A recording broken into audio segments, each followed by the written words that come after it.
할렐루야, 반갑습니다. 먼저 앞뒤 좌우에 계신 분들과 이렇게 인사했으면 좋겠습니다. 예수님이 부활하셨습니다.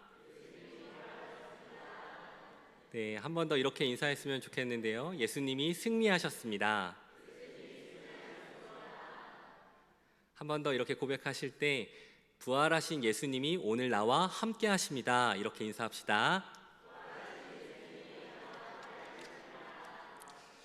아멘. 예수님의 부활을 기뻐하고 기념하는 오늘 이렇게 청암교회 가족들과 함께 이렇게 말씀을 전할 수 있는 기회가 있어서 너무도 감사합니다. 제 개인적으로는 가문의 영광이라고 생각하고 있습니다. 네.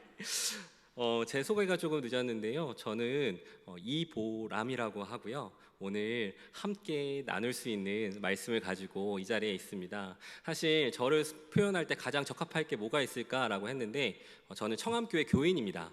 네, 다들 보실 때 낯설어 하시는 분들도 계실 텐데 저는 주로 2부 예배 때 출몰 하고요. 네, 그리고 어와나 시간에 출몰하게 되니까 그때 발견하실 수 있습니다. 작년 이맘때 저희 가족이 함께 청암교회에서 예배드리기 시작했고요. 올해 첫 주일에 등록을 하게 되면서 이제는 정식으로 청암교회 새 가족으로 함께 되겠습니다. 인사가 늦었습니다. 감사합니다.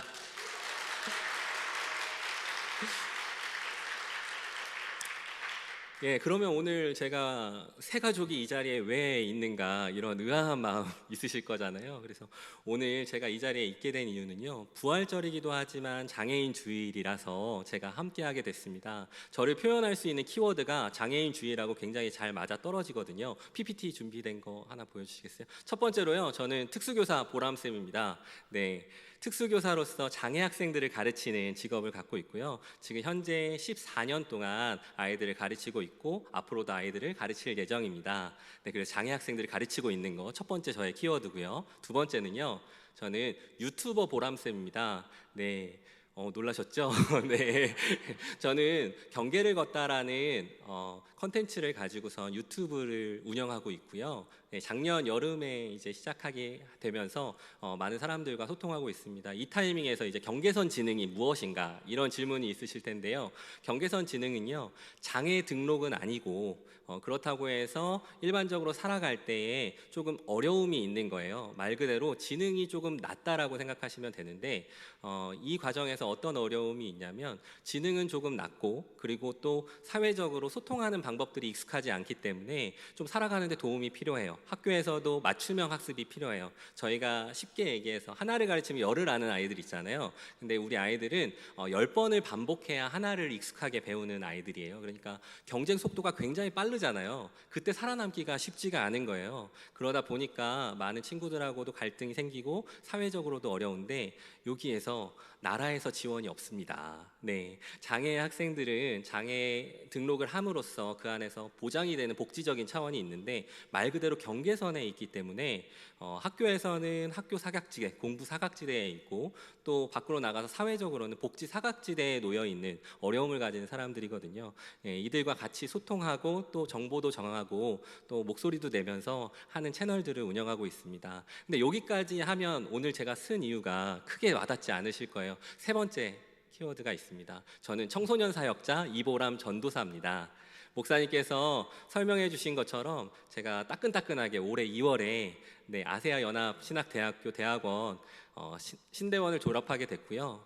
작년까지는 구리 지역에서 구리 지구촌 교회라는 곳에서 청소년 아이들을 섬기는 사역자로 있었습니다. 그 중간에 이제 제가 사역을 내려놓게 되면서 이 청암교회에 왔는데요. 이정현 목사님과는 사실은 그 청소년 사역 안에서 만났어요. 저희 청소년 사역을 하는 전도사들 사이에서 목사님이 이런 말 드려도 될지 모르겠지만 레전드입니다. 네, 군산에서 많은 사역들과 또 은혜 안에서 부흥을 경험하셨기 때문에 많은 사람들이 이정현 목사님의 팔로우가 돼서 그 리더십을 배워가고 있거든요. 저 역시도 마찬가지였어요. 그래서 군산까지 찾아가서 목사님과 교제하고 또 축구하고 또 목사님의 조언도 듣고 말씀도 부탁하면서 이러한 교제를 했었는데 어떻게 마침 제가 이제 새로운 교회 안에서 하나님의 부르심을 기다리고 있는 그 중간에 목사님께서 청암교회에 함께 하셨더라고요. 그래서 목사님께 연락을 드렸죠. 코로나 시대인데 혹시 예배 드리십니까? 라고 물어봤더니 우리 교회는 다 드립니다. 그러셔가지고 이게 블루오션이구나. 네, 다들 현장에서 예배 드리고 싶은 그 자리에서 네, 이렇게 예배를 드릴 수 있어서 딱 왔는데 너무 좋은 거예요. 일단은 옆에 계신 분들 보셔서 아시겠지만 참 이 교회 안에서 따뜻한 그 무언가가 있잖아요. 사랑스러운 무언가가 있고 동시에 그 전통과 또 개혁적인 부분들이 함께 믹스가 돼서 시너지를 일으키고 있는, 저는 아까도 예배 드릴 때 봤지만 마지막에 청년들이 이렇게 찬양하고 청소년들이 막 여기에서 워십하고 할 때마다 가슴이 뜨거워지더라고요. 그래서 내가 하나님께서 불러주신 교회 가운데 너무 잘 왔구나라는 생각을 했는데, 네, 이 정도만 해도 제가 청암교회와의 인연이 굉장히 특별하다는 거 아시고 계시겠죠? 네. 그런데 더 놀라운 사실이 있습니다. 저희 친할머니와 함께 대화를 하는 중에 제가 용산으로 교회를 옮기게 됐어요 라고 이제 말씀을 드렸는데, 그때 할머니께서 이렇게 말씀하시는 거예요. 거기 청암교회 갔니? 라고 말씀하시는 거예요. 용산에는 수많은 교회가 있잖아요. 그 중에서 청암교회를 지목하기는 참 쉽지가 않으신데 제가 한번 여쭤봤더니 이런 얘기를 하시더라고요. 저희 할아버지 목사님께서 여기 그 청암교회 일대 목사님이신 이환수 목사님과 함께 총신대학교에서 그리고 경기노회에서 함께 사역을 하셨다. 제가 태어나기도 이전에. 네, 그러면서 함께 하셨다는 얘기를 들으면서 소름이 쫙 돋는 거 있죠. 네. 하나님, 저희 그 할머니께서 저에게는 보람아 네가 뿌리를 찾아서 잘 갔구나 하셨는데 사실 제가 뿌리가 어떻게 알겠어요. 근데 하나님께서 보내주신 자리가 이 자리였고 하나님께서 인도하신 자리가 이 자리였는데 이런 연관성이 있다는 걸 보면서 하나님께서 그 섭리 가운데 나를 인도하고 계시는구나 하는 감격이 있었습니다. 할렐루야. 네, 그러면서 오늘 이 자리에 불러주신 것도 마찬가지라고 생각합니다. 하나님께서 그저 저를 이 자리에 세우신 것이 아니라 이 자리에서 하나님께서 부어주실 놀라운 은혜가 있기 때문에 저를 이 자리에 불러주셨다고 믿습니다. 그래서 함께 은혜 받는 시간이었으면 좋겠습니다. 잠깐 기도하겠습니다. 살아계신 하나님, 우리 가운데에 섭리로 역사하시고 또 놀라운 은혜 가운데에 채워주시는 줄 믿습니다.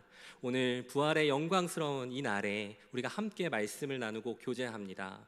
말씀을 전하는 자나 듣는 자나 하나님의 은혜 안에 풍성히 젖어지게 하여 주시고 성령님 우리의 마음을 함께 하여 주셔서 그 가운데 하나님의 말씀만 남게 하여 주시옵소서. 인간의 연약함은 가리시고 하나님의 놀라운 은혜만 드러나게 하여 주옵소서. 이 모든 말씀 우리 주 예수 그리스도의 이름으로 기도합니다. 아멘. 할렐루야. 네, 제가 이렇게 서론이 길어가지고 인사를 좀 해야 되니까 네, 이렇게 길어가지고 말씀 본문 잃어버리신 건 아니시죠? 네, 오늘의 제목은요, 내 인생의 투자처라는 제목입니다. 오늘 읽으셨던 말씀 39장의 말씀을 가지고 함께 나눌 텐데요. 제가 시작하기 전에 이정현 목사님한테 배운 거거든요. 퀴즈 하나 내고 시작하도록 하겠습니다. 네, 네 가지 키워드를 전해드릴 텐데요. 이 네 가지 키워드와 함께 연상되는 성경 인물을 보시면 되겠습니다. 네, PPT 한번 보여주시겠어요? 첫 번째는요, 주식입니다. 주식. 네, 두 번째는 옷입니다. 제가 오늘 옷 입었는데 담임 목사님께서 말끔하게 입었다고 칭찬해 주셨거든요. 네, 옷이고요. 그 다음에 형통. 이 정도 되면은 조금 아시겠죠? 그리고 하나님, 이 네 가지의 키워드에 어울리는 인물 누굴까요? 그렇습니다. 정확하게 아시네요. 요셉입니다. 네, 이미 말씀 가운데 저희가 함께 봉독했기 때문에 잘 아실 것 같은데요. 요셉의 인물을 가지고 내 인생의 투자처라는 제목으로 함께 말씀을 나누도록 하겠습니다. 혹시 우리 성도님들 주식 하시나요? 네, 주식. 네, 다들 하시는 분들도 계신 것 같고요. 네, 제가 젊은 선생님들하고 이렇게 교제를 하다 보면 항상 빠지지 않고 등장하는 게 주식이에요. 요즘 코로나 시국이기도 하고 이제 내 집 마련이 상당히 어렵잖아요. 그러니까 다들 적극적인 투자처를 찾는데 그 중에 하나가 주식이더라고요. 사실 주식은 제 인생 중에서 좀 뼈아픈 자리였어요. 제가 중학교 때 IMF였잖아요. 네, IMF였거든요. 다들 거치셨겠지만 중학교 때 IMF였는데 이때 주식과 잘못된 보증으로 많은 가정들이 무너졌는데 그 중에 하나가 저희 집이었습니다. 네, 쫄딱 망했습니다. 네, 그래서 주식이라는 단어가 그렇게 탐탁치는 않은데 요즘 많은 사람들이 주식에 대한 관심을 갖고 있어요. 그래서 왜 이런 관심을 가질까라고 생각을 해봤더니 이 주식이라는 게 저희의 인생하고 굉장히 닮아 있더라고요. 주식을 보시면 이렇게 상승 곡선이라고 해서 상한가를 치는 장면이 있어요. 저희의 인생을 보면 이렇게 잘 나가는 시절이 있잖아요. 다 라떼는 말이야 그때 있잖아요. 네, 저희가 한참 잘 나가는 그 시절에 상한가를 치는 시절도 있고요. 또 하락장이라고 있어요. 하한가를 친다고 해서 주식이 떨어지는 시기가 있는데 누구나 그 떨어지는 시기들을 경험하잖아요. 인생 중에 오르락 내리락 하는 경험들을 안 하신 분들은 없을 것 같아요. 거기에 덧붙여가지고 이 주식이라는 것을 예측하려는 사람들이 굉장히 많아요. 예, 성공하고 싶어서. 그래서 다양한 종목들을 예측하고 이야기를 나누는데 정확하게 정답을 몰라요.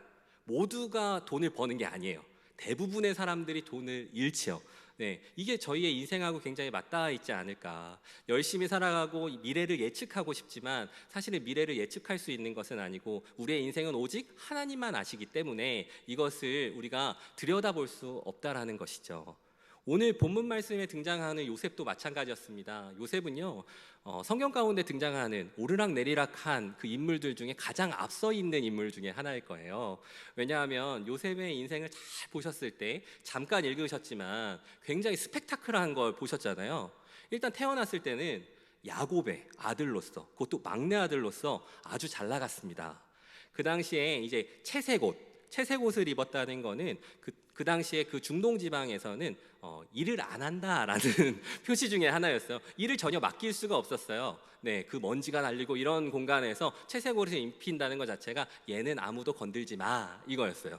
그러니까 부모님의 편애가 아주 노골적이었다는 거죠. 부모님의 사랑을 받는 그 요셉의 입장에서는 얼마나 의기양양했을까요? 그러면서 꿈을 꿨는데요. 이 꿈도 쪽박이 아니라 대박 꿈을 꾸게 됩니다. 자신이 별이 되고 또 집단이 되고 또 형들이 이렇게 저에게 절을 하는 막 이것을 하는데 좀 눈치가 없잖아요. 그렇죠? 자기만 알면 좋은데 형들한테 이렇게 얘기를 하다가 어떻게 되나요? 네, 어려움을 겪게 되죠. 사실 저도요 상승장을 경험할 때가 있었습니다. 인생의 상승장을 목사님께서 그 전에 설명을 한번 해주셨을 텐데 저는 한국체육대학교 체대에서 특수체육교육과에 들어간 적이 있어요. 그 입학식의 그 광경이 저한테는 상승장과 같았어요. 제 스토리를 잠깐만 알려드리면 앞으로도 얘기할 테지만 저희 IMF 때 집이 망했잖아요. 그러고 났더니 제 인생은 뻔한 인생 같은 거예요. 뻔한 인생. 그 청소년기에 부모님의 도움을 받아야 되는 그 시기에 도움을 전혀 받을 수 없는 인생이잖아요. 그러니까 얼마나 그 사춘기에 이게 심했겠어요. 그러면서 답답했겠어요. 그런 마음이 들었는데 그때 하나님께서 한 목사님을 만나게 해주셨어요. 그 목사님이 저를 있는 그대로 받아주신 거예요. 청소년 때 부모님 없이 살아가는 그 예의 없는 아이, 네, 그렇게 통통 튀면서 그렇게 준비되어 있지 못한 저를 있는 그대로 받아주시고 사랑해 주셨어요. 또 하나님께서 그 과정 가운데 많은 사람들을 붙여주셔서 제 인생을 인도하기 시작했어요. 그러고 났더니 뻔해 보였던 제 인생이 특별하게 바뀌는 걸 경험하게 된 거예요. 예수님을 만나고 난 다음에 내 인생은 특별하구나 라는 것들을 느낀 거예요. 모두들 그런 경험들 있으시죠? 네, 그렇게 되면서 저는 꿈을 꾸기 시작했습니다. 나와 같이 답 없어 보이는 청년들을 데리고 이렇게 그 목사님처럼 손을 내밀어주는 사람이 돼야겠다. 인생 선생님을 만나고 그 마음 가운데 복음을 전하는 사람을 만나게 된다면 그 인생은 뻔한 인생이 아니라 특별해질 수 있다라고 생각을 해서 교사의 꿈을 꾸었어요. 근데 그냥 교사의 꿈만 꾼 게 아니라 그러면 조금 더 나가서 장애를 가진 학생들을 가르치면 어떨까라는 부르심 앞에 너무 기쁜 마음이었어요. 그래서 열심히 운동도 하고 공부도 해서 한 체대에 딱 들어갔어요. 입학식 날 이렇게 딱 모였는데 그 앞에 선서했던 친구가 누구냐면 국가대표들이 쫙 있잖아요. 요즘 핫한 안현수, 네, 그 스케이트 선수가, 물론 그 친구는 저를 모릅니다. 네, 저는 그 친구를 잘 알고요. 네, 그 친구가 선서를 하고 있는데 이게 나의 인생의 상승장이구나라는 마음을 들었어요. 또 한 가지 사례가 있었는데요. 제가 사랑하는 막내딸을 만나게 된 거예요. 이래봬도요, 제가 애를 3개 키우고 있습니다. 네, 다들 놀라주셔서 감사합니다. 네, 3 키우고 있는데 첫째 하리, 둘째 하루, 셋째 하린이 이렇게 만났는데요. 셋째 하린이를 좀 특별하게 만났어요. 아시는 분들은 아시겠지만 입양을 통해서 만났습니다. 저희가 아무것도 없을 때 저희 와이프랑 이렇게 결혼을 약속하면서 우리한테 한 가지만 좀 약속해 보자. 그게 입양을 약속한 거였거든요. 한 명이라도 우리가 함께 입양을 했으면 좋겠다라는 마음으로 결혼을 했는데, 다들 아시는 것처럼 현실은 빡빡하잖아요. 네, 그리고 어린 나이에 결혼을 해서 사실 치열하게 살았거든요. 그러고 났더니 애 둘을 낳고 이렇게 저는 현실을 살고 있는데, 네, 그때 저희 와이프가 똑똑똑 하더니 저한테 다가와서 이렇게 얘기했어요. 때가 되었다. 무슨 때가 됐는데? 라고 얘기했더니 우리가 함께 약속했던 그 입양을 할 때가 되었다라고 얘기한 거예요. 근데 참 곤란했어요, 사실은. 아시는 것처럼 아이를 한 명 더 키운다는 거 쉽지 않은 일이잖아요. 가장으로서 가정을 책임지는 때 이건 굉장히 부담스러운 일이에요. 그래서 저희 크리스찬들끼리만 아는 피해가는 방법을 썼습니다. 기도해보자. 기도해보자. 또 이렇게 얘기했는데 또 안 할 수가 없으니까 기도를 하면서 있는데, 어느 날 이렇게 학교에서 아이들을 수업을 보내고 저 혼자 앉아서 모니터로 입양에 대해서 검색을 하고 기도를 하는 중간에 또 이런 음성이 들리는 거예요. 보람아, 너의 인생 중에 진짜 가치가 뭐가 있니? 너가 살아가는 인생 중에 가치 있는 게 뭐가 있어? 라고 물어보셨는데, 만약에 제가 돈이라고 얘기했다면 사실은 입양하면 안 되는 거예요. 네, 한 아이를 키우는데 어마어마한 돈이 들잖아요. 그래서 요즘 출산하기 싫어하잖아요. 제가 돈입니다 라고 얘기를 고백했다면 아마 저한테 입양은 없었을 거예요. 그리고 두 번째로 노후입니다 라고 얘기했다면 역시 입양은 없었을 거예요. 제가 빨리 결혼했거든요. 그래서 두 아이를 이미 키우고 있는 가운데 한 아이를 키우면 리셋되잖아요. 어린아이부터 또 키워야 되잖아요. 그 세월이 또 길잖아요. 어렵고. 그래서 노후를 보장받으려면 입양은 할 수 없다라고 했는데, 그때 마음속에 이렇게 두드리시는 거죠. 너의 인생의 가치가 나에게 있다며, 너의 인생의 삶이 하나님께 있다며 라고 얘기하는데, 그러면 이보다 더 좋은 기회가 없는 거예요. 저는 기회라고 생각했어요, 이 입양이라는 것이. 왜냐하면 성경 가운데 항상 등장하는 구절 중에 하나가 고아와 가부를 돌보라는 거였죠. 네, 그 취약한 사람들을 함께 돌보는 것이 성경에 써 있는 율법이었어요. 제가 말씀 가운데에 삶의 한 절이라도 그분을 닮기 원한다는 가사처럼 한 절이라도 내 인생 속에 그 흔적이 새겨진다면 얼마나 영광스러운 일일까라고 생각을 해서 뒤도 돌아보지 않고 시작을 했어요. 엎치락뒤치락 하는 순간에 저희 하린이, 러블리니가 함께 오게 됐습니다. 그렇게 만나는 그 순간을 보면서 와, 진짜 이거는 제 인생에 너무나도 영광스러운 자리가 되는 거예요. 많은 사람들이 모여서 축하해주고, 이때 이제 제가 이전에 섬겼던 구리지구촌교회 성도님들이 제가 꿈을 꿨을 때부터 아이를 만나는 시점부터 자라는 시점까지 모두 함께 해주셨어요. 그래서 이 아이가 그냥 자란 게 아니라 많은 사람들의 기도와 사랑 가운데 자란 거예요. 어떻게 보면 부모님 없이 뻔한 인생을 살았어야 되는 아이가 우리 가정으로 만나게 해주심으로 인해서 이렇게 수많은 사람들의 기도와 중보와 축복과 사랑을 받게 되니까 얼마나 은혜가 됐겠어요. 이때가 저의 상승장의 한 부분입니다. 그런데 아시죠? 인생은 상승장만 있는 것이 아닙니다. 하락장이 있죠. 요셉의 경우도 마찬가지였습니다. 요셉은 채색 옷을 입었는데 그 채색 옷이 찢겨졌어요. 언제 찢겨졌을까요? 네, 형들에게 밀쳐져서 구덩이에 빠졌을 때요. 옷이 갈기갈기 찢어지는 그 순간에 이제 요셉은 특별한 요셉이 아니라 살아남아야 되는 요셉으로 변했습니다. 그의 인생 가운데는 아주 막막했어요. 그 화려했던 그 채색 옷 기억하시죠? 그 채색 옷이 뭐로 바뀌었냐면 노예의 옷으로 바뀌게 된 거예요. 보드벨 장군의 노예로 팔려나가서 이전에는 자기만 빼놓고 다들 일을 시켰는데 지금은 자기만 일하게 되는 상황들이 바뀐 거죠. 그럼 얼마나 답답할까요? 사실 맛을 못 봤으면 모르는데 이렇게 혜택을 보던 사람들 있잖아요. 이렇게 잘 살던 사람이 나락에 빠지게 되면 더 크게 느껴져요. 그래서 제일 힘들어하는 학생들 중에 하나는요, 성적이 많이 떨어지는 애들, 꼴찌 애들은 행복합니다. 오히려 그 인생 중에 그렇게 크게 이게 소망이 아니었기 때문에 괜찮아요. 근데 실제로 마음이 힘든 친구들은요, 전교 1등을 하다가 2등을 하게 되는 아이, 10등을 하는 아이. 왜냐하면 기대감을 갖고 살아왔기 때문에 그게 무너지니까요. 요셉도 마찬가지였어요. 심지어 열심히 살았는데도 이제 보디발 장군의 아내, 그 아내의 유혹을 거절했다는 이유로 감옥에 갇히게 됩니다. 억울한 옷살이를 하게 된 거죠. 옷이 또 뭐로 바뀌었어요? 죄수복으로 바뀐 거예요. 죄수복으로. 그 인생이 채색 옷에서 노예복으로 바뀌고 노예 그 옷에서 또 죄수복까지 가 있는 거. 얼마나 답답했을까요? 그렇죠? 저희가 생각해도 그런 마음이 있잖아요. 요셉은요 너무 힘들었을 거예요. 그 인생에 적합한 단어를 뽑으라면 절망이었을 것 같아요. 아시겠지만 저의 인생도요 사실은 상승장의 얘기를 했지만 하락장이 더 어울리는 사람입니다. 하락장이. 제 인생 속에서요 IMF로 아까 집이 망했다고 했잖아요. 그날 밤에 아버지께서 저희 가족을 다 모으셨어요. 모으셔가지고 이렇게 우리 집이 망했다, 이제 더 이상 우리가 같이 살 수 없어 라고 얘기하면서 눈물을 흘리는데 그때가 바로 저에게는 절망이었어요.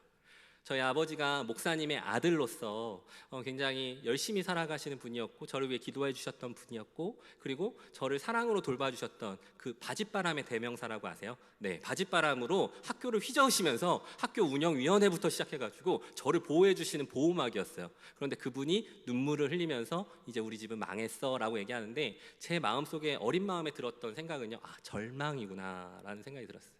그리고 아까 한 체대 얘기했잖아요. 들어갔는데 좋은 건 아니에요. 왜냐하면 제가 벌어서 학교를 다녔어야 되거든요. 그러니까 오전에는 수업하고 오후에는 알바했어야 됐어요. 네, 그러면서 살아가는데 어느 날 이제 등록금을 내야 되는데 등록금이 막힌 거예요. 대출이 안 된대요. 신용이 안 돼서. 그래서 어쩔 수 없이 휴학계를 내는데 와, 나는 이렇게 꿈을 꾸고 여기까지 왔는데 또 내 인생은 하락장이구나. 내 인생은 무너졌구나 라는 생각들이 들었어요. 다 잃어버린 것 같아요. 우리 성도님들도 사실은 이런 경험들을 해보셨을 것 같아요. 우리 이제 저보다 오랜 세월을 사신 분들은 더 잘 아실 거예요. 그렇죠? 잘 나가던 사업이 흔들리는 때가 오잖아요. 지금 코로나 상황 때문에 많은 사람들이 힘들다고 하는데 누구도 예상하지 못했던 어려움들이 갑자기 찾아온 거예요. 뿐만 아니라 이게 이제 어머님들 또 이제 손주를 보시는 분들도 많이 계실 텐데 우리 아이들을 키울 때 사실은 애지중지하면서 얼마나 기도하면서 키워요. 그런데 딱 사춘기가 되면서 문을 닫고 들어가기 시작합니다. 그죠? 독립을 선포하기 시작하고 말을 안 듣기 시작하는 그때 절망감, 기대했던 그 기대가 다 깨지는 것과 같은 어려움, 이때가 우리의 하락장과 같은 시절이죠. 또 항상 건강할 것만 같았는데 항상 살다가 건강한 모습만 가질 것 같았는데 기력은 쇠하고 또 어려워지고 또 건강에 어려움이 생겨는 그 닥쳤을 때 그 절망감, 저희의 모습도 이렇게 떨어지는 시기가 있는 것 같아요. 사실 저는요 특수교사로 있으면서 많은 장애 학생들을 보고요 또 부모님들을 보잖아요. 그들의 삶은요 지금 저희가 예상하는 것 이상으로 퍽퍽하고 굉장히 그 고난과 어려움들이 심합니다. 우리는 이제 일상적으로 살아가는 그 삶의 모습들이요 투쟁해야 되는 것들이고 쟁취해야 되는 것들이고 또 생존을 위해서 연습해야 되는 것들이에요. 지금도 여러 가지 이슈로 나오는 뉴스거리들이 보시잖아요. 사실 그 마음들이요 저는 너무나도 공감이 돼요. 네, 그 마음에 오죽하면 저렇게, 오죽하면 라는 마음들이 계속해서 들고요. 그 삶의 모습들을 보면서 참 안타까운 마음이 많이 드는 생각이 있어요. 그러면서 이 얘기는 이제 저희 와이프가 알지 모르겠는데 사실 제가 입양을 하면서 아까 전에 쿨하게 한 것 같잖아요. 아주 잘한 것 같잖아요. 근데 아니었어요. 마음속 한구석에 제가 이건 기도도 안 했어요. 사실은. 왜냐면 하나님 괜히 내가 입 뱉었으면 그거 들으실까 봐 기도도 안 하고 옆에 얘기도 안 하고 그냥 입양할 때 쿨하게 입양하겠습니다라고 했는데 제 마음 한구석에 자그맣게 있었던 건 하나는 뭐냐면 우리 아이가 장애와 같은 어려움만 없었으면 이라는 거예요. 아는 게 병이라고요. 참 나는 그 삶을 잘 감당할 수 있을까라는 어려움 때문에 그 한구석에 그 어렵게 숨겨놨어요. 그런데 그거 아시죠? 마음을 감찰하시는 이가 누구라고요? 하나님이요.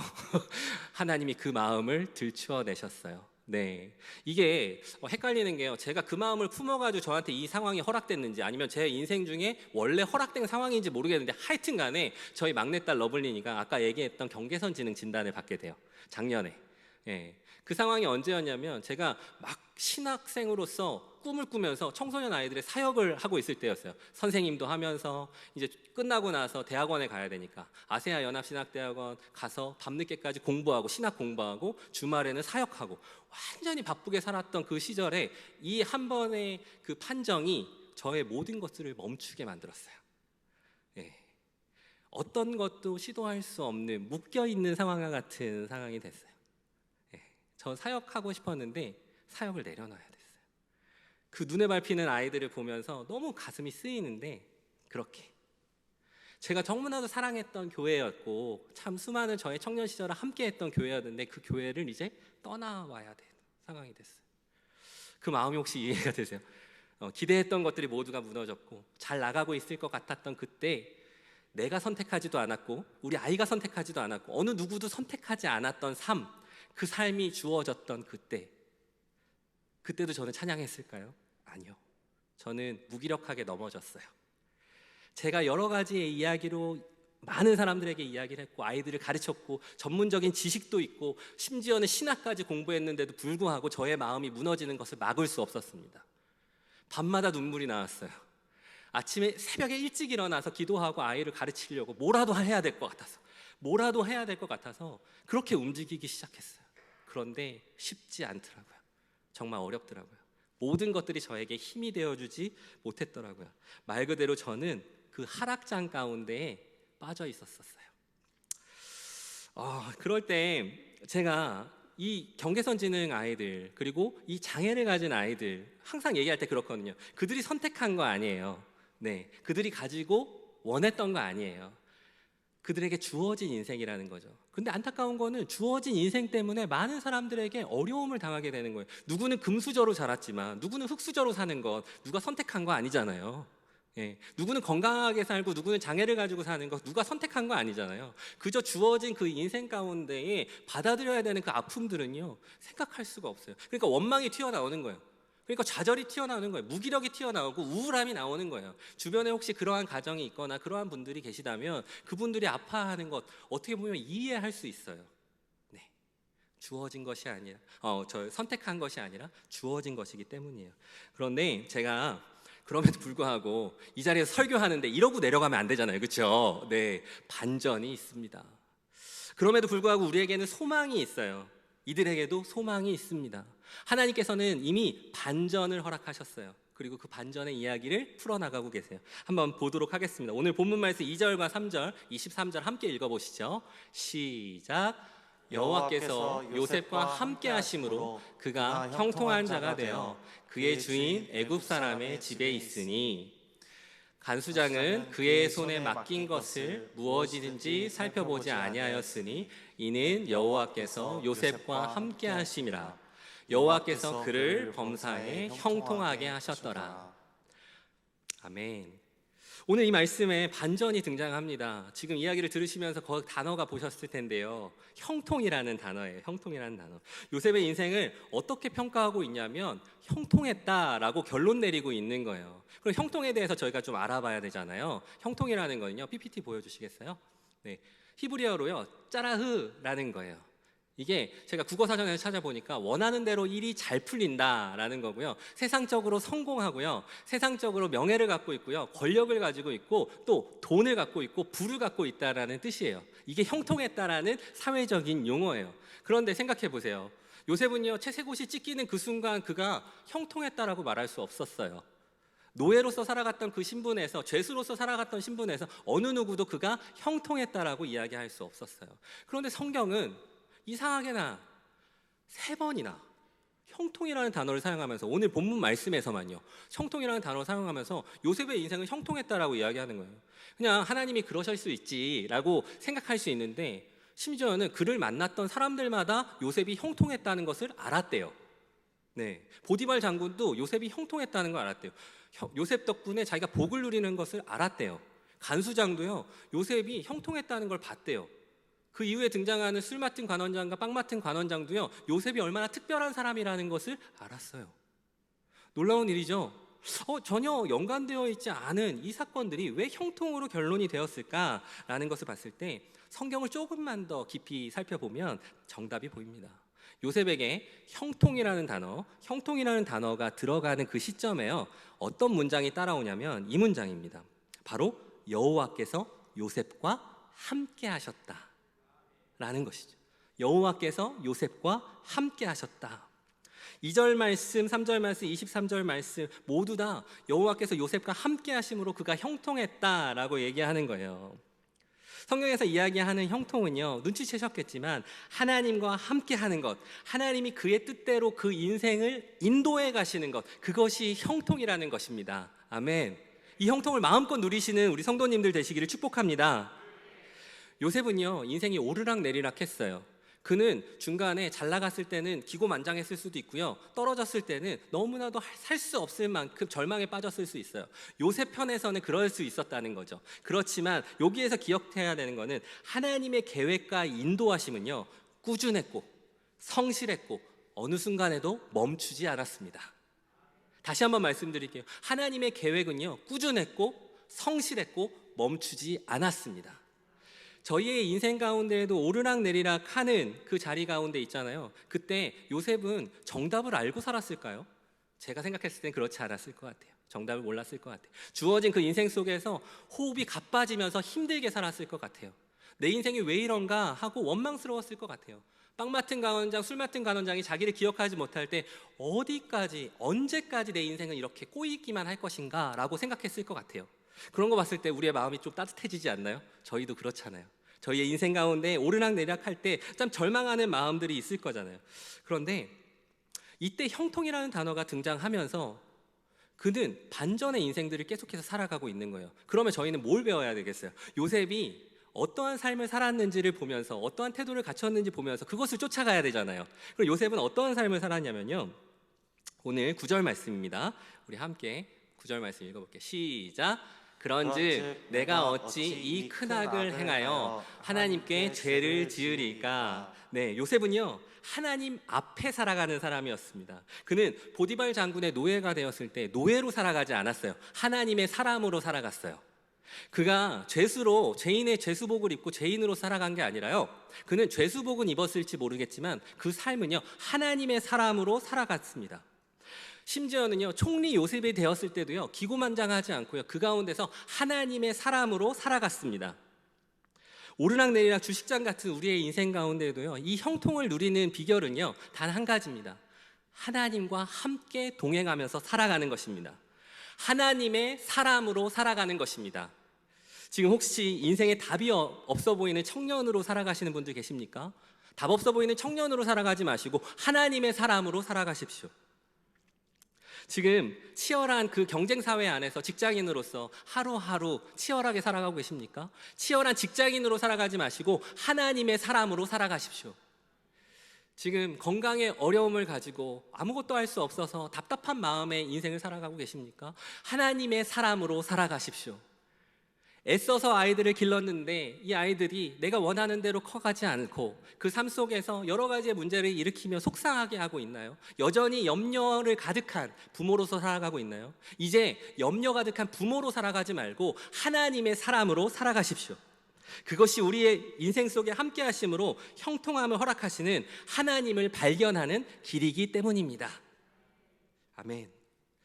하나님의 사람으로 살아가는 사람들에게는요, 그 다음 스텝이 있어요. 그건 뭐냐면 사명이 주어져요. 비밀이에요, 이거는. 네, 그래서 이걸 경험해 본 사람만 그것을 알게 돼요. 어떠한 사명이냐면요, 사람을 살리는 사명입니다. 이 미션을 통과하지 못하면 사실 이 사명이 주어지지 않아요. 그냥 힘들게 살 뿐이에요. 그러면서 어렵게 사는 거예요. 이걸 근데 깨닫고 하나님과 동행하는 사람으로, 하나님의 사람으로 살겠습니다 라고 얘기하면 하나님께서 그 가운데에 미션을 주시고 사명을 주시는데, 그 놀라운 사명은요, 사람을 살리는 사명입니다. 아멘. 사람을 살리는 사명 가운데 계신 여러분들이 되기를 축복합니다. 사실 오늘 말씀은요, 다른 누구에게도 이제 적용이 되는 게 아니라 저의 이야기와 마찬가지예요. 어떤 얘기냐면 이런 거예요. 아까 말씀드린 것처럼 러블린이 경계선 지능 진단을 받았을 때 제가 마음이 많이 무너졌다고 했잖아요. 참 몇 날 며칠을 있었어요. 이제 점점 사임을 할 날짜들이 다가오고요, 제가 이제 하나님이 지금까지 인도하셨다고 생각해서 이 자리에 왔잖아요. 사역도 하고 그러면서 서 있잖아요. 근데 이게 깜깜해지는 거예요. 아무것도 보이지가 않는 거예요. 그러니까 얼마나 답답한 마음이 있겠어요. 그냥 길을 걷다가 기도했어요. 하나님, 저 어떻게 살아요? 그러면서 울면서 그래서 굳이 저였어야 될까요? 라는 생각들을 막 이렇게 갖고 있는 거죠.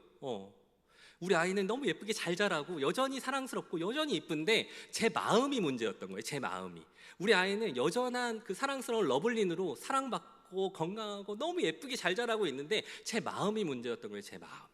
그래서 샤워를 하면서 하나님 어떻게 합니까? 라고 얘기하는데 감사하게도 그때 이렇게 얘기하셨어요. 보람아, 러블린의 아빠가 누구야? 라고 물어요. 러블린의 아버지가 누구니? 아버지요, 제가 입양했잖아요. 제가 데리고 사는 거잖아요. 제가 아버지죠. 법적으로도 다 바뀌었어요. 제가 아버지라고 호적에 올렸어요. 아니야. 내가 할인이의 아버지야. 네 인생을 한번 돌아봐라. 네 인생을 돌아봤을 때 네가 절망 가운데 빠져 있을 때 누가 그걸 건져내 준 거 같니? 그 사람 누가 보내줬니? 그 절망 속에서 누가 건져줬니? 많은 상황들과 많은 사람들이 있었지만 사실 내가 너를 지키고 있었던 거야. 내가 너와 함께 했던 거야. 뻔한 인생이었던 너의 인생 속에 내가 함께함으로써 특별한 인생으로 살아가게 된 거야. 그러면 할인이는 네가 아버지로 살아가면 안 돼. 네가 책임지려고 살아가면 안 돼. 그렇더라고요. 제가 책임지려고 하니까 저는 돈도 없고요. 저는 뭘 해야 될지 모르겠어요. 특수교사라고 전문성을 갖고 있다고 하는데 내 아이는 그렇지 않더라고요. 이 아이가 살아갈 그 인생들을 보면서 그게 제 마음 가운데는 절망이더라고요. 아빠로서 당당하게, 사역자로서 당당하게 하나님 저는 할 수 있습니다라고 외쳐야 되는데 제가 그렇지 못하더라고요. 그래서 무너지는데 하나님이 자신이 하겠다고 말씀하시는가? 하나님이 내가 아버지라고 얘기하니까 제가 거기서 무엇을 얹을 수 있겠습니까? 그때부터요 제 인생이 반전이 일어나기 시작했어요. 진짜 미친 사람처럼 가슴이 뛰기 시작했어요. 하나님께서 이 계획을 가지고 어떻게 움직이실까라는 기대감을 가지고 있었어요. 그 기대감을 가지고 있던 그 찰나에 제가 어벤져스의 그 뭐랄까요, 아이언맨 있죠? 아이언맨이 되는 것 같았어요. 제가 딱 이렇게 서 있는데요 하나씩 이렇게 와다 떨어지는 거예요. 제가 14년차 특수교사라 그랬잖아요. 경계선지능 아이들이 이해할 때 특수교사만큼 이해할 수 있는 사람 누가 있어요? 그렇죠? 예, 14년 전에 제가 그걸 이해하고 있었던 거예요. 또 한편으로는 제가 청소년 아이들을 사랑했다고 했잖아요. 사역까지 했는데 학교 밖 청소년들, 사고 치는 아이들을 특히 좋아하거든요. 개인적으로. 네, 상담 있으면 저한테 하시면 돼. 가출했다. 뭐 이런 거 있잖아요. 아이가 이제 뭐 학교 상황에 적응 못한다. 뭐 이럴 때는 저한테 연락 주시면 네, 언제든지 상담해 드릴 수 있어요. 심지어는 막 경찰서로 쫓아다니고요. 막 그런 거 있잖아요. 아이가 12시에 전화해가지고 막 자기 죽겠다고 하면 막 전화하고 그랬던 사람이에요. 근데 이 학교 밖 청소년 아이들 중에 많은 부분들이 경계선 지능 아이들이었어요. 또 하나 이렇게 딱 묻은 거예요. 그러고 나서 제가 사역자잖아요. 사역을 하면서 하나님의 복음이 얼마나 놀라운 은혜가 있는지 제가 알게 됐잖아요. 그게 탁 이렇게 오는 거예요. 그러면서 저한테 이러한 미션이 주어졌어요. 이건 어느 누구도 따라갈 수 없는, 어느 누구도 따라할 수 없는 내가 너한테 설악한 특별한 자리야 라고 얘기해요. 아멘. 하나님께 영광의 박수 올려주세요. 네. 저는 이 얘기를 할 때 항상 벅차요. 벅차. 만약에 저한테 이런 루트가 있어, 보람아, 하나님께서 인격적으로 저한테 이렇게 딜을 하시는 거죠. 야, 보람아, 너가 이렇게 하고 이렇게 했으니 너가 입양을 했잖아. 그러니까 입양을 하면서 경계선지능 진단을 받게 될 거야. 동의하겠니? 라고 하면 안 한다 그랬을 거예요. 예, 그냥 안 할게요 하고 도망갔을 거예요. 그런데 제가 동의하지 않았지만 하나님께서는 이 모든 것 가운데 계획하시고 이제 그 자리 가운데 서게 된 거죠. 그래서 제가 유튜브를 시작하게 됐습니다. 그러면서 그 사명들을 감당하고 있는데 놀라운 거는요, 그 안에서 눈물을 흘리고 혼자라고 생각했던 그 사람들이 함께하면서 위로를 받기 시작하고요, 함께하면서 무너진 그 자리에서 일어서기 시작하고요, 함께하면서 또 다른 누군가를 돌보기 시작해요. 경계선지능 아이들 같은 경우에는 많은 사람들이 그 아이를 돌보는 것만으로도 힘든데요, 실제로 저희가 더욱더 주목해야 되는 거는요, 보육원에 있는 아이들, 그리고 그 복지센터에 있는 아이들 있어요. 부모님들이 이거에 대해서 도움을 줄 수가 없어요. 사실 저희 러블리니는요 금수저입니다. 예, 금수저예요. 제가 투자를 아끼지 않거든요. 예, 그리고 할인이가 조금 늦어도 괜찮아요. 지금 교회에서도 굉장히 같이 품어주시고 하시거든요. 1년을 늦게 들어가지만 걱정이 없어요. 아빠가 선생님이니까, 아빠가 그러면서 많은 사람들이 도와주니까. 근데 이러한 도움을 받지 못하는 아이들이 보육원에도 있고요, 이러한 도움을 받지 못하는 아이들이 굉장히 많이 있어요. 이 경계선지능이라는 거는요, 지원이 적절하게 갔을 때 성장할 수 있는데 지원이 적절하게 못하면 심리적으로도 어려움이 있고요, 그리고 학습적으로도 어려움이 있어서 장애 수준으로 또 떨어질 때가 있어요. 뭐 장애도 마찬가지겠죠. 그 장애 가운데 저도 장애 아이들을 가르치지만 그 가운데에서 얼마나 그 가정에서 지원을 해주고 사랑을 해주냐에 따라서 그 아이의 인생은 다르게 성장하는 걸 봐요. 진짜 공부 잘하고 똑똑한데 가정이 무너져 있어서 힘들게 살아가는 아이들보다 장애를 갖고 있지만 부모님의 마음으로 기도하는 부모님과 함께 살아가는 그 아이들은 복이 있습니다. 우리 아이들에게는 복이 있어요. 그러한 마음으로 살아가게 되는 거예요. 그러면서 하나님께서 저에게 그 제 인생을 돌이켜 보시면서 내가 너의 아버지고 내가 너의 책임자고 내가 너의 모든 것들을 인도하실 분이야 러블리니도 마찬가지고 그 계획 가운데 서 있었던 거예요. 요셉도 마찬가지지 않겠습니까? 요셉이 그 과정들을 통과할 거라고 누구라도 예상했으면 요셉의 길을 걷지 않았을 거예요. 그렇지만 요셉이 총리가 된 그 순간에 정말 수많은 사람들을 살리게 됐습니다. 총리가 됐을 순간만일까요? 아니에요. 죄수로서 살아갔을 그때에도 수많은 사람들을 살렸고요. 노예로 있었어 그때에도 수많은 사람들을 살렸고요. 그냥 하나님의 사람이니까 많은 사람들을 살리게 된 겁니다. 우리로서 지금 넘어져 있다고 해서 좌절할 필요가 없어요. 지금 내가 가지지 못했다고 해서 좌절할 필요가 없어요. 그 가운데 하나님께서 놀라운 계획과 특별한 축복으로 지금 함께 하고 계시니까요. 놀라운 거는요, 제가 가진 그 공백들, 제가 가진 어려움들, 하락장을 경험하면 경험할수록요, 이 하락장에 있는 사람들을 살리게 돼요. 네, 무슨 말씀인지 아시죠? 이거는요, 하락장에서 허우적대고 있는 사람들은요, 굳건하게 일어서서 사람을 건져내지 못합니다. 그러나 이 하락장 가운데 하나님을 만나고 복음을 만나고 그분이 나의 하나님이 되시면 우리는 그 허우적대는 많은 사람들을 살릴 수 있는 자리 가운데 있습니다. 우리 성도님들이 그러한 하나님의 사람으로, 살리는 사람으로 살아가야 되지 않겠습니까? 예, 오늘 이제 말씀을 마무리할 텐데요, 오늘 제목이요, 네, 내 인생의 투자처예요. 네, 찬양 준비해 주시겠어요?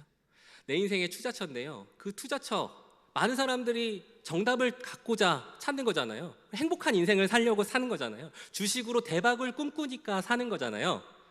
그런데 진짜 진정한 투자처는요, 우리의 어떠함과 상관없이 온전함으로 인도하시는 하나님이 진짜 투자처예요. 아멘. 제가 너무나도 감사했던 것 중에 하나는요, 어떤 거였냐면, 제가 요셉처럼 뛰어난 사람이었으면 이런 말을 안 해요. 저는 요셉 발자취도 못 따라가죠. 아시는 것처럼. 제가 요셉처럼 살아갈 수 있으려면 저는 못해요. 진짜 못해요. 네, 아예 못해요. 그런데 요셉이 형통했던 비결이 하나님이 함께 해주셨기 때문이라고 하니까 소망이 있는 거예요. 나의 어떠함이 아니라 하나님의 성실함으로 나를 건져내셨기 때문에 내가 살아갈 수 있는 거예요. 어떻게 감히 제가 사람을 살리는 자리 가운데 서 있습니다라고 얘기할 수 있겠습니까? 이것은 제가 대단하다라고 얘기하는 것이 아니라 하나님이 대단하다라고 이야기하는 거예요. 기도할 때 말씀드렸던 것처럼 사람은 지워져야 됩니다. 오직 하나님의 역사만이 남아야 되는 거예요. 그래서 오늘 돌아가시면서 그 마음속에 묵상하실 때 이보람 전도사는 지워지고요, 오직 그 역사 가운데에 함께 하시고 사람을 살리고자 하시는 그 하나님만이 남기를 원합니다. 네, 제가 너무 감사했어요. 우리 목사님께서 부족한 저에게 하나님의 마음을 전해주셨고, 또 그 사랑 가운데에서 저를 이제 단에 세워주셨을 때 어떤 말씀을 전할까라는 생각들을 많이 했어요. 그런데 이 말씀들을 이렇게 준비하면서 제게 이 찬양의 가사가 계속해서 울림이 되더라고요. 네, 제목은 사람을 살리는 노래거든요. 제가 그렇게 노래를 잘해서 이렇게 노래를 하려는 게 아니라 정말 하나님을 찬양하고 싶어서 이 자리에서, 제가 또 언제 설지 모르잖아요. 네, 이 기회에 이 자리에서 하나님을 찬양하고 싶어서 이 고백을 드립니다. 함께 찬양하셨으면 좋겠습니다. 후렴구는 쉬워요. 주 부르심 따라, 주 부르심 따라 예수 이름 부르며 나의 인생을 드렸네. 사람들이 이해 못하고 결과 어떠하든지 주만 따라가기 원했네. 이제와 돌이켜보니 그저 부끄러울 뿐, 모두 다 주의 은혜라. 벼랑 끝에서 나를 주의 손이 이끌어 여기까지 인도하셨네. 아멘. 하나님 사랑 날 떠나지 않고 끝까지 사랑하셨기에 오직 예수와 십자가만 바라보면서 나의 생명도 아낌없이 드리길 원하네. 내가 상한 영혼 일으켜 다시 살게 하는 노래가 되기, 주 배울 때 착한 일꾼이라 칭찬받기 나고, 하나님 사랑 날 떠나지 않고, 하나님 사랑 날 떠나지 않고 끝까지 사랑하셨기에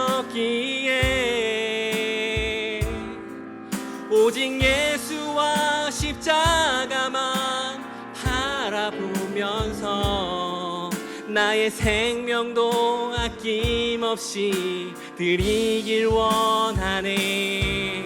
내 노래가 상한 영혼 일으켜 다시 살게 하는 노래가 되기, 주 배울 때 착한 일꾼이라 칭찬받기. 이렇게 고백했으면 좋겠습니다. 내 인생이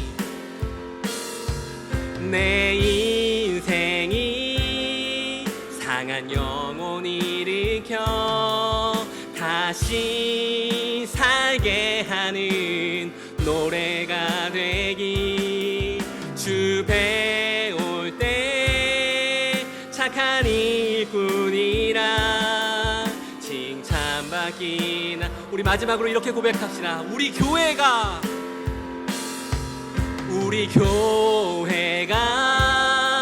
상한 영혼 일으켜 다시 살게 하는 교회가 되기, 주 배울 때 착한 일꾼이라 칭찬. 주님 앞에 고백하는 마음으로 다시 한번 고백합니다. 우리 교회가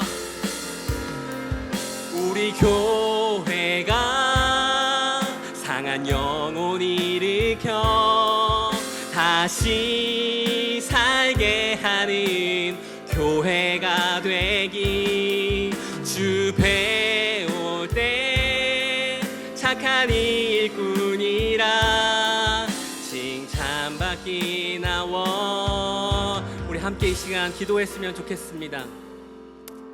오늘 이야기 들으면서 어떠셨어요? 하나님께서 우리 가운데 들려주시는 그 소망이 함께 있지 않나요? 우리의 어떠함 때문이 아니라 우리의 인생은 굴곡지고 잘 나갈 때도 있고 못 날 때도 있고 기쁠 때도 있고 우울할 때도 있지만, 오늘 부활절에 맞춰서 살아계신 하나님이 이미 승리하셨고 우리 가운데 그 승리를 약속하셨습니다.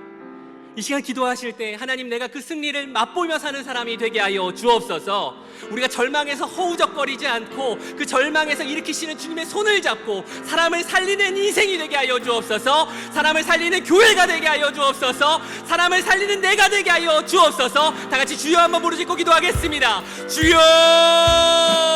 하나님, 우리의 삶 가운데 하나님의 은혜로 더하여 주시는 줄 봅니다. 우리의 인생 가운데 덧입혀진 그 은혜로 인하여 사람을 살리는 교회가 되고 사람을 살리는 인생이 되고 사람을 살리는 장리가 되게 하여 주옵소서. 무너진 마음 가운데 있는 자들이 있습니까? 일으켜 세워 주옵소서. 장애로 인하여 여러 가지 어려움을 인하여 힘겨운 자들이 있습니까? 그들이 일으켜 세워 주옵소서. 그 일어남으로 혼자 사는 것이 아니라 많은 사람들을 살리는 인생으로, 살리는 교회로 서 있게 하여 주옵소서. 하나님 아버지, 감사합니다. 오늘 우리 가운데 주시는 그 형통의 말씀이 우리의 근거가 되지 않고 오직 주님께 근거가 있음을 감사합니다. 우리는 무너지고 때로는 넘어지지만 하나님께서는 실패하지 않으시고 오늘의 부활의 그 놀라운 역사를 이루신 것처럼 주님은 승리하십니다. 그 승리의 주님이 나의 아버지 되십니다. 우리의 아버지 되십니다. 교회의 아버지 되십니다. 그렇게 오늘도 우리가 힘을 내어 다시 한번 주님을 바라보고 하나님의 사람으로 살아갈 수 있게 하여 주옵소서. 하나님의 은혜로 사람을 살리는 삶을 살게 하여 주옵소서. 하나님의 은혜로 교회가 하나님의 사람들을 살려내는 교회가 되게 하여 주옵소서. 우리 가운데 역사하시고 오늘도 말씀하신 살아계신 이름 예수 그리스도의 이름으로 기도합니다. 아멘.